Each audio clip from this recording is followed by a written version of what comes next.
Hello, everyone. I'm Jim. And I'm Maureen. We didn't rehearse that, so that's actually like that.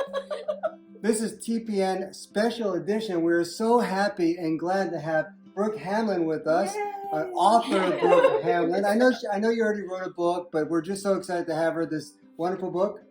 Yeah, she's got a book called Escaping Ordinary, and we wanted to ask her a few questions about the book and get you guys interested in going to get it because it's an amazing book. So thank you so much. Thank you for having me. We're excited. I'm happy to be here. So everybody out there, just pause. Okay. Well, Brooke, I just wanted to ask you a couple of questions, and just being real informal and just, share your heart or whatever. But, I was reading the book and I was thinking about all the stories that you wrote. One thing I can say personally is how it touched me is, one Saturday I woke up, I was kind of feeling blue, not very happy, and I thought, if I read one of Brooke's stories, I know I'm going to laugh, and then I'm going to be happy the rest of the day. Oh my goodness, I'm so happy. So I read it, and it made me happy. Oh, that makes me happy. That makes you happy. It gave me a joy jump. That's what I call it. A joy jump. I love that. I'm going to use that. Because it's so positive, So what inspired you to write the book?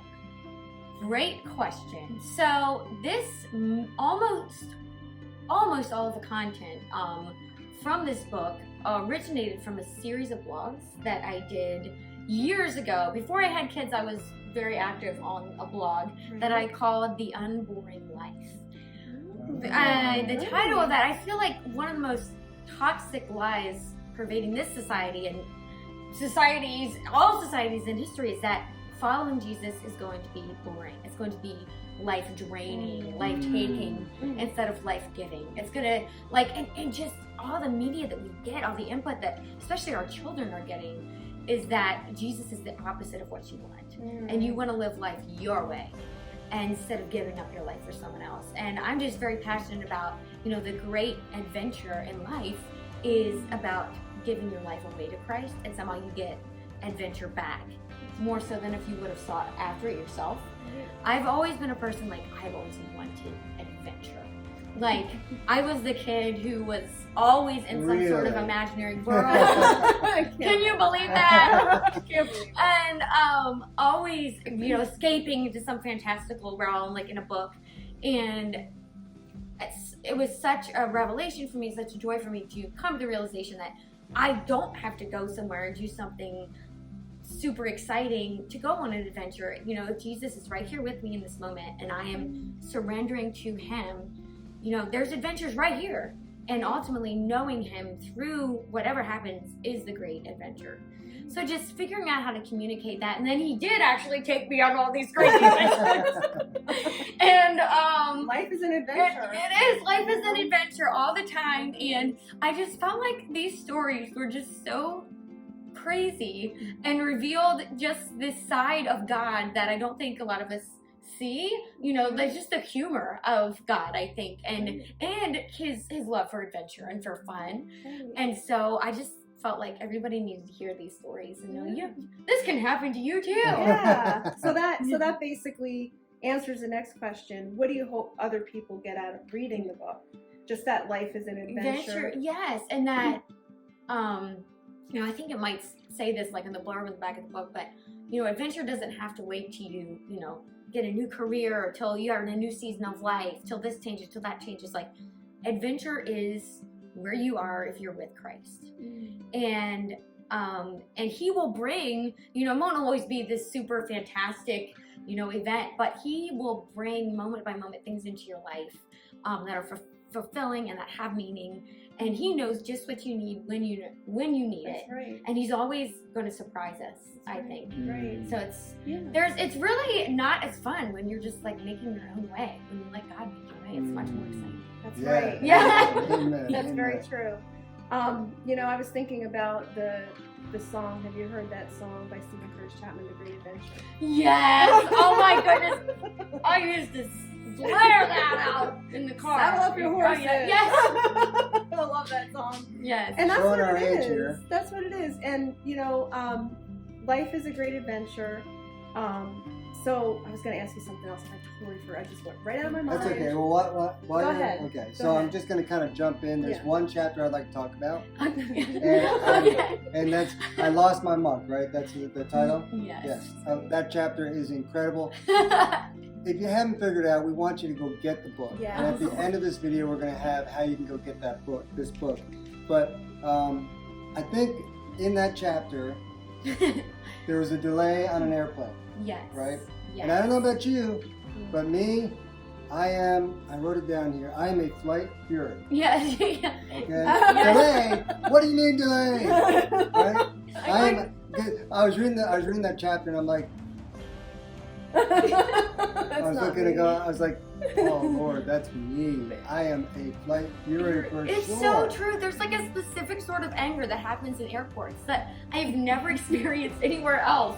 Even people are mad in traffic jams, they're like blowing their horns, but you're in an airport and you announce there's a delay, like I feel like the flight attendants should just run. Like, That's right. That's you're just right. this different side of people just comes out Yeah. normally. Yeah. And with reading this chapter the week before, our Bible study talked about having an eternal thought process, right? Mhm. Thinking about Christ on a regular basis.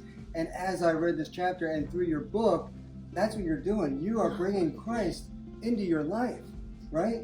I mean, and that's what I really loved about it. And so talk about Monk. Monk. So this is my favorite story to tell of all time, like in person. I'm so glad you asked me about this chapter. This is the first. That was one of the stories. This is the first time I wrote it down. I think I hesitated for so long in writing out this story because it was just so perfect of an event. I felt like I was going to ruin it by putting it into words. So crazy. I was headed to Chattanooga. It sounds so like benign, right? Chattanooga, and for a law firm that I was working for, and there was a flight delay. And interestingly, they came out and said that the airplane's batteries were dead and that they had to fly in a giant, this is kind of like how they were trying to Never describe heard it. of that, by the way. Yes, and so a fly in a giant, like, jumper cables, basically, was how Oh they my were trying to goodness. break it down for us. Yeah. And on one hand, I was like, that's so cool. And the other hand was like, that's horrifying. Like, that the batteries What does my mind go to on that? yeah. So, and I had the very first thing that I noticed that day when I walked into the terminal, the Dallas Airport terminal, was there were these two Buddhist monks that were standing inside and they were just leaning against the glass. And I actually was embarrassed by my reaction. Like when I first saw them, I was like, oh man, like I just want to meet them. I want to talk to them. But I'm like, that's weird. I can't just like go up and say hello. So I was very excited when I noticed that they were at my gate, so I knew that they must be going on my flight.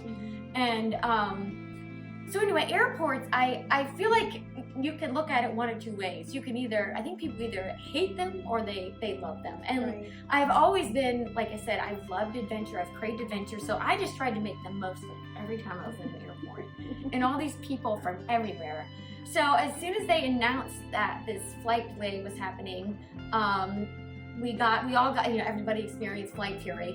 And we got in line. And I was just praying, like nothing, when you're in Christ, like nothing's an accident. Like he can make something out of any situation. That's right. Yeah. So not wanting to just waste something like pouting. So I just prayed and asked, like, Lord, if there's an opportunity, like I would love to just go to lunch with somebody because we're going to be here for a while. It was like the instant I stopped praying. Like I felt that tap on my shoulder. And the lady in line right behind me, she was a Hindu woman, a beautiful, sweet woman, and she asked me, would you like to go eat lunch with me? And I was like, yes! That's amazing. Yes, I would! That sounds awesome. So we went to Chipotle. It was really awesome. It was good. And I remember we just had a very meaningful conversation. Did get to speak about Christ some, and I don't remember all the details of the situation, but I do remember that, she requested to keep in touch afterwards, and it was just a very uplifting conversation. I knew that God had orchestrated that. Right. Then I got to meet, I'm sorry I'm taking so long to get to my month's part, that's okay. because just all of this story together just makes it even better. So then while we were still waiting for the battery charger, I got to meet this girl. She was 12 years old, and got to interact with her, and she was just made me laugh. She was so funny. And then she ended up sitting beside me on the plane. And one of the first things she said when she got on the plane was like, "Did you see those monks that were in the airport this morning?" And I was like, "I did. They're actually on this flight." And she like just shoots up in the seat. She goes, "Where? Where are the monks?" And I'm like, "Ah! Stop!" And so I was like, So anyway, we had a very good conversation. She was just so funny. I think she was on her way to music camp. It was a very entertaining few hours because then we ended up getting stuck in the sky as well. Because it was like, we circled Atlanta it was a long period of time. It was like 2 hours. Wow. So anyway, but I was not bored that entire time. That girl was very entertaining. And as I mentioned in the book, she literally several years later, somebody called me and asked if they thought that she would be a good employee. So apparently she like listed me as a job reference. That's hysterical. So anyway, that was fun. So when we get into the airport, like I've been in a lot of airports, but I have never seen like that level of pandemonium.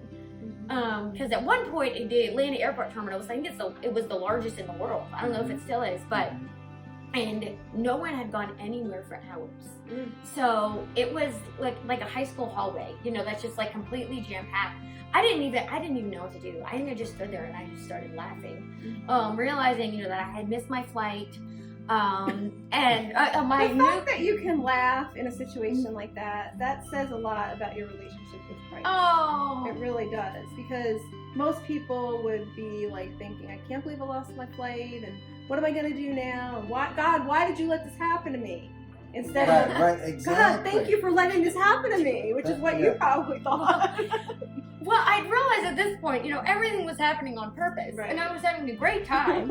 And I made sure I kind of felt like I was her mother at this point, this girl that passed her off to, if you're 12 and under, I think they have an airport, like, official, because she's flying by herself, met her and took her. So she kind of got to miss all the chaos. So I made sure she was safely off, and then I'm like, this is hilarious. I don't even know what to do. Somehow, I don't remember how I found out where the help desk was, which was at B18. I remember that, B18. And so I got into the crowd and I was going, and it was crazy trying to get to B18. And then I just remember feeling like a strong tug on my shoulder, we were, less than like somebody accidentally bumping into me, and I turned around, and it was one of the monks that had been on our flight. And I was like, hello, and I could tell he was very distraught. And I felt so bad for him. And I guess he had just recognized me, that I had been on the flight, because we'd been waiting for hours. And he had his ticket, and somebody had tried to help him out and wrote in Sharpie big letters, B22. Right. So he was holding out going, B22, like that, because that's where he knew where to go. And then he had missed his flight already, so I was trying to explain, oh, you missed it, we need to go to B18. And it was not, I was having difficulty explaining that. So I just felt so bad for him, and he was in so obvious distress. I was so thankful that he asked me for help. And so I was like, I will help you. We'll do this. Yes. Maybe he shouldn't have been so grateful. I was like, I will help you. And he was like, oh, thank you. And it was just the sweetest thing, because it may be cultural. But he literally put his arm around me and he went like this. That is so It was so sweet. And I was like, and then I just started walking, and he was walking with his arm around. I saw that picture when I was reading it. I could see you guys going down. Yeah. And just him going just down trusting you completely. I know, that was just a moment of wow. He met me 30 seconds before that. Yeah. And he just was I bet he saw something in you. Oh. Just, spiritually, he just saw something in you that he knew you could be trusted, and he knew you would help him. Well, I was so thankful that I was so happy I felt bad that he was so distraught. Right. So we kept going a little bit, and I realized there were 2 months, and I was like, oh no, what happened to your friend? He's lost in this chaos somewhere. And I was trying to communicate that to him, and I don't think he understood what I was saying. So anyway, I ended up holding his little satchel, which contained his belongings, while he was in the men's room.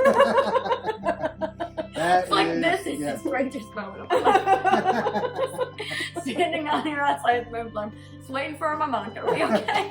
And while I was standing there, his friend came, and I could tell his friend spoke much better English than he did. So I was able to communicate more so with him, and he told me that they were, I forget now their final destination, but it was some sort of conference, a religious conference of some sort. Right. So we all together, caravan together, we made it to B18, and unfortunately, I had just gotten over an illness, and I was so thirsty, and I was like, guys, I gotta go get a drink. And so I was trying to explain, like, water. Let me reiterate that. And I was like, guys, no judgment here. No, I was like, guys, like, don't move. You stay, like, right here. Because I was like, I don't want them to get lost again. Yeah. And they were like, wait here. And I was like, yes, right here. And so then I was like booking it as fast as I could. And when I got back, they were gone. And I was like, no. And I was like, because it was like, they didn't have time to have gone through the line yet. And I'm like, oh no, they thought I abandoned them. So then I'm like walking around and people like say, have you seen my house? Like asking people, and they're like, no. Like, guys, you can't miss them. They're not hard to miss. Like, how could you? So, and I ran to B22 and I just felt so bad. So I would, like I said, I now hold a moment of silence every time I pass gate B22 in an airport in memory of my lost monks, because I feel so bad about that. So I'm praying that the one who spoke better English was able to, I don't know, somehow figure out what was going on. I don't know how he would have gotten through the line that fast, but I never saw him again. Aww. So that was the story of how I got to Chattanooga. All in one day. Right. So I think I was supposed to land at like noon, and I got there, it was like 10 at night. But it was, I was so excited to talk to my coworker, and I finally landed. Like, it was the best day. I'm never gonna believe all that has happened on this day. Aww. So I have to tell you, she left a little bit out of the story in that chapter. So the 12-year-old girl had a video that was very funny, and you're gonna want to get a book and read that. I forgot to. Yes, I forgot to. Don't say anything. Okay, yes, I forgot that You gotta part. leave something. We're just trying to tease everybody. Yes, yes, absolutely. So a lot of what I thought was really cool on some of the stories that I read was that when you interacted with people, you always shared Christ somehow.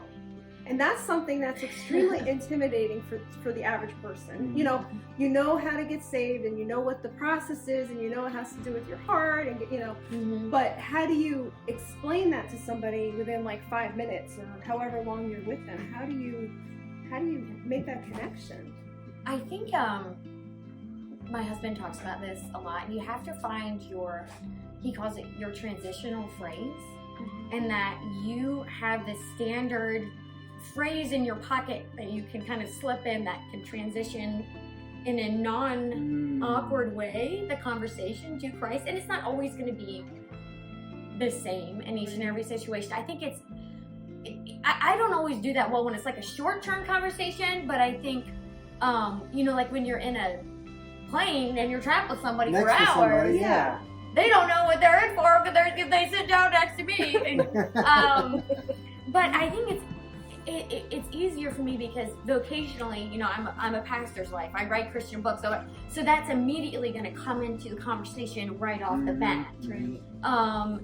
And so that for me, like, Jesus is right there at the forefront, and they'll normally launch in, with speaking about Christianity, because they obviously know right off the bat, like, this is something that's very important to you. I think too, when they know that something is very important to you in a non-awkward way, like they may be more, they know you're genuinely, something is meaningful to you, they may be more interested. People are hearing people, they want to know, why is this meaningful to you? Right. And I think the biggest, I guess, lie that I encountered, or I don't know how to say, like, the biggest falsely held belief that I am that I encounter typically is the person who just is almost like a deist. Like they believe that all religions are the same. All Christianity, Judaism, Buddhism, they're the same. It's the same God. Islam, same one. And they just think, that me as a Christian, like that I will be like, oh yeah, like I appreciate, like we're on the same team, man. Like that's kind of like their comforting thing, that they'll say to me. Right. And I'm like, well, and at this point, I think the most important thing is you're not bashing them. Right. You're bringing up the identity of Christ and who is Jesus, and Jesus is who he says he is, or he's not, but he is not in alignment with any of these other religions. And That's I think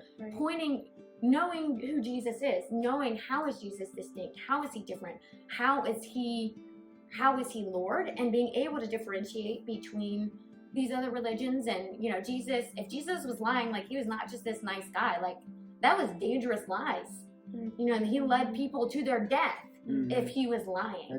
That's right. And so I think it's important. I think that for me, in any conversation anywhere, the identity of Christ is where you want to bring it to. And that's a very touchy conversation. Like people don't want to talk it. Like, whoa, we're going to talk about the You can talk identity about of Christ. God, but if you start talking about Jesus, then people start to look back off and unless and we don't want to get too deep into this, but unless you say, yeah, he's a good prophet, or he was a good man. Right. But once you say he's the Son of God and he is God, then that's a whole nother level of conversation.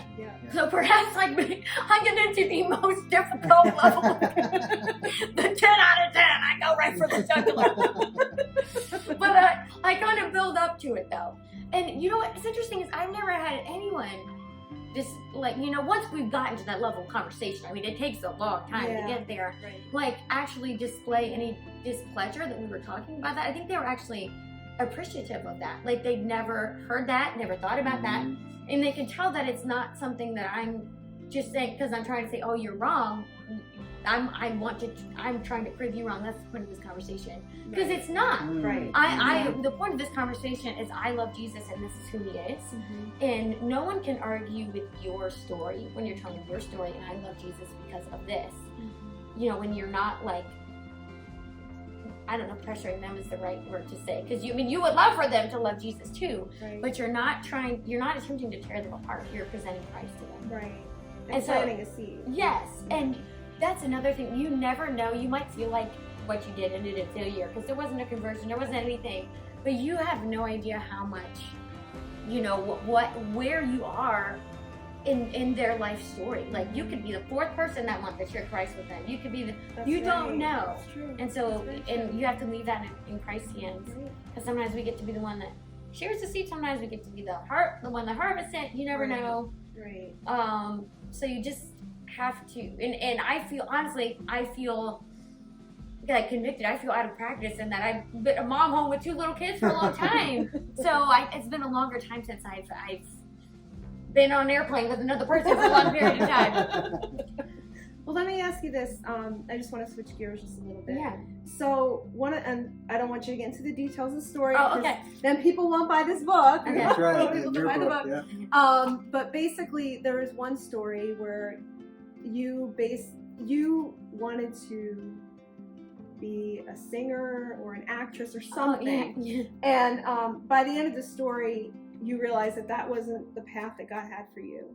So, like, when did you realize that? And did the Lord show you, perhaps an alternate route other than what you were thinking, or something like that? I think the events specific to that day, as you will read to find out, just did not go at all like I planned. Where's the button? I know, where's the button? Yeah, basically, I was supposed to do an audition. I ended up running around the recording booth looking for a button instead of doing the audition. So that did not involve. Maybe that was my cue right there. You're not cut out for this. But I think that we our and I talk about this in the book. Our society's idea of success is to be known and to be liked, and I think we all as humans grapple with that. And I feel like that has always been a pitfall for me personally, and just being able to I think be at peace with, God has designed each of us differently. We each have specific giftings, and we each have specific ways that we are to manifest Christ. Like, that's what our gifts are for. Our gifts aren't supposed to be like, everybody likes you because you're so gifted. It's supposed to be something that you are like, you're kind of like an instrument that's like reverberating with the sound of Christ. People get near you and they see that, and it's going to look differently in everybody. And I think that it's okay to experiment with the gifts we have and think, oh, maybe this is what God wants me to do with it. And sometimes we go in that direction, and just because we might like hit a wall, going that way doesn't mean that we did something wrong. It doesn't mean that we failed.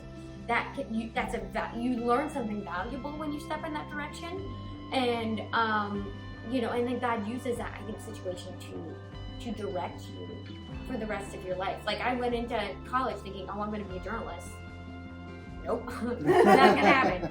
But that was a valuable experience. I'm so thankful for it. So I think all of us as Christians, we all have in our mind, I think, this thing that we think we want to do. I think most of the time the things that we want to do are things that the Lord would approve of, Right. or the things that people would be like, oh, wow, like you did it, you made it. Yeah. And maybe that's not, God might not have a plan for you that involves looking to others like you made it, like, wow, you were successful with your life. But the point is just to be faithful with what you're given and where you're at, and to keep using the gifts that He's given you, even if it's not like on a big spotlight somewhere. Like, no matter where you use your gifts, like, use your gifts, because even if just one person sees Jesus in you, like, that's a miracle. Yep. Right. And I wish I could tell you, like, I have this attitude perfectly all the time, because I'm always bursting with all these like millions of things that I want to do. But just trusting that God too has the right timing, and if He does have something that He's planted in your heart that you just feel like, no, I really think that God wants me to do this one day, just because it's not happening right here, right now. Like, I've always wanted to write books, but it didn't happen, and it wasn't because I didn't try, but it wasn't the right time, it wasn't the right place, it wasn't the right book.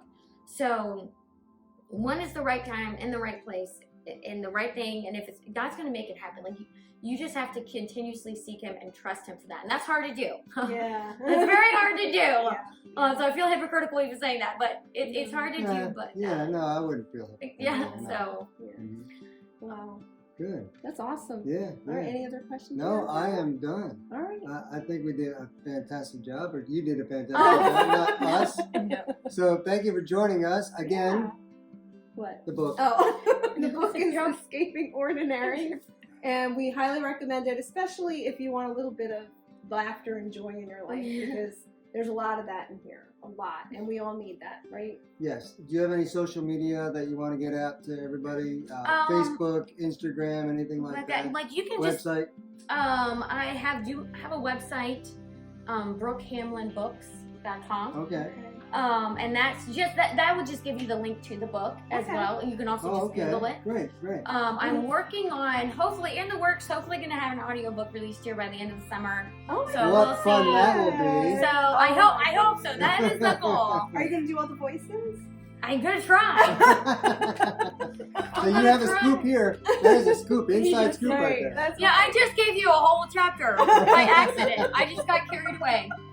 So, And you're doing a children's book again? and soon? I'm working on yes, there are many books There are many books in her in my head. head. Yeah, so I have another Bible study that I'm working on, and I have a middle grade novel that is closer to completion than other things. So I try to tell you, saying when they're going to be done, but I don't know. God knows. That's right. Amen. Well, Amen. okay, before we end, I just want to ask you, I could ask you this off camera if you want, but can you give us a little hint what the novel's about? Oh, yes, I can Like a story or Yes, whatever?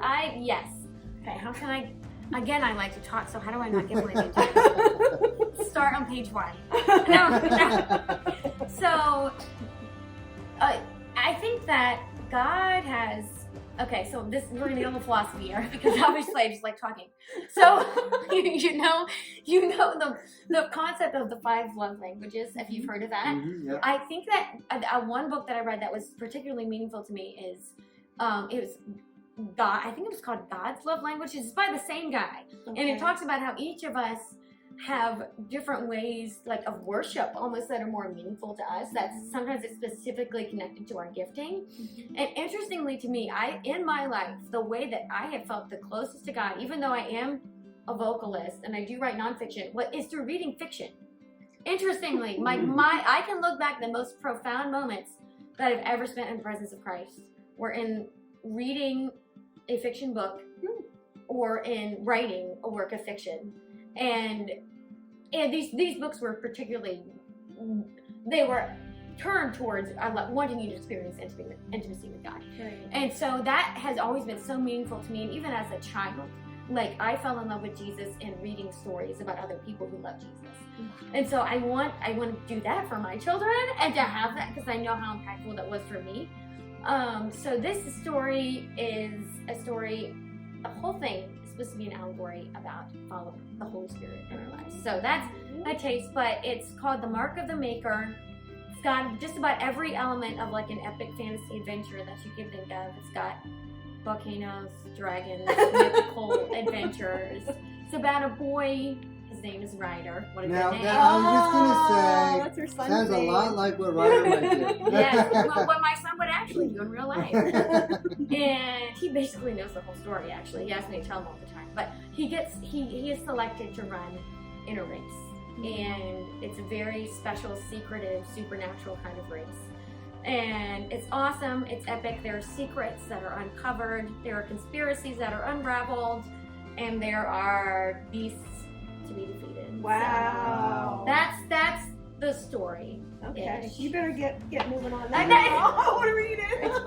I want to read it. Well, thank you, Brooke, Yes, for thank coming you and so joining much. us today. Oh, thank you for having me. This was so fun. I hope I didn't like make your episodes twice as long as normal. No, don't worry about Okay. it. No, It's don't fine. worry. And what we'll do is when we post this, we'll put your link and your website in there so people can Yeah, it'll be on the and they can follow you and stuff. Yeah. So thank you for joining us, and I hope you enjoyed our time. This has been Thomas Burr Network Yeah. Special Edition. God bless you guys. God bless you. Bye. God bless.